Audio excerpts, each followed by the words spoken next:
A veteran of the Iraq War is out to increase the leadership ranks among Catholic men by getting them to apply the principles from his new book into their daily lives.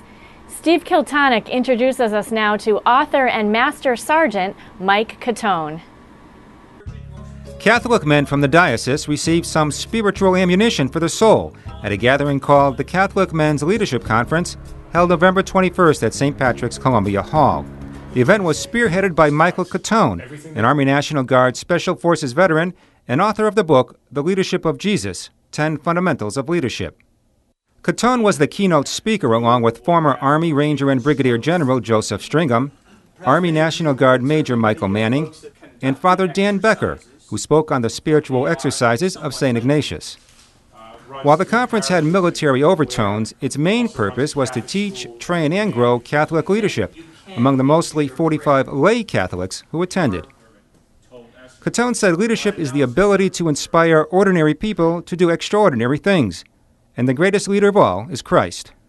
He led 12 uneducated men, mostly fishermen and one tax collector, and lit the world on fire. He didn't do that with PowerPoint presentations and charts and graphs and budget numbers. He did that through authentic leadership. Cutone's book draws from the teachings of Christ, the Gospels, the lives of the saints, and lessons learned from 23 years with the Special Forces. He has identified 10 leadership fundamentals, which can be applied by bishop, priest, combat leader, businessman, or lay Catholic.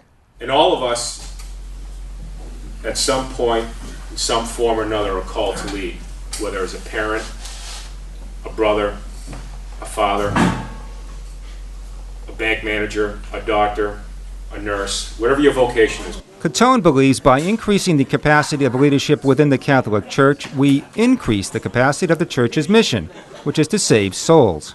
Cutone's idea for a book came in 2006 after drafting an outline on leadership for a priest. He took to 10 letters in leadership and used that as an acronym, each letter standing for a leadership principle. For example, L stands for lead by example, E for education, A for attitude, D for discipline.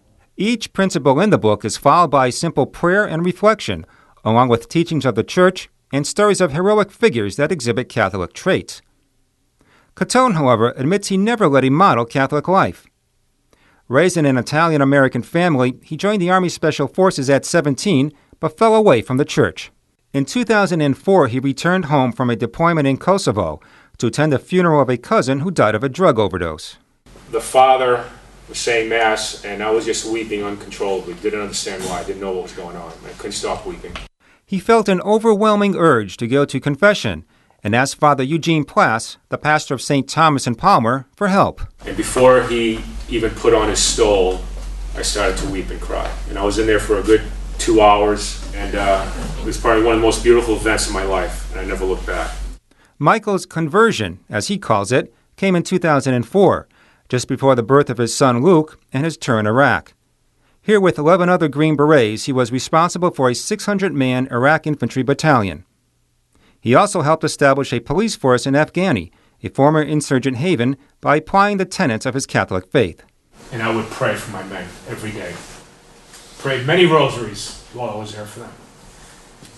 Because I didn't want to come back knowing that I failed in something that I could have done more for my men. General Stringham's leadership style drew high praise from his men during his 32 years active duty with the Army Rangers. Those of us, and I'm us in this case, Catholic laity, must step to the front and must set the example and must lead from the front. Cutone shared an example of leadership, humility, from his own life as a Massachusetts state trooper. One day he arrested a man for possession of heroin.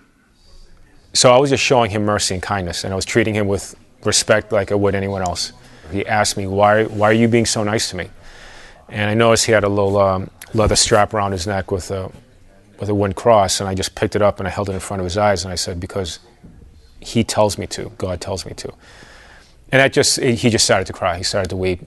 Some of the attendees hope to apply the leadership principles in their own lives. I believe the leadership part of it is important, and having a strong faith so you can take that faith out into the community where you work or where you do your leisure time too. If the men are constantly reminded that they are a leadership role within their homes, their houses, they can understand what their role is with their children, or being a partner with the wife, to educate the kids and set the tone for the family. In his closing remarks, Cutone challenged the men to be a beacon of hope and lead others toward Christ. Who among us will answer the call? Who among us will pick up and labor under the weight and ridicule and the hardship and the glory of carrying your cross towards Christ crucified? To order Michael Cutone's book, log on to CatholicsLeadTheWay.com. For Real to Real, I'm Steve Kiltanick.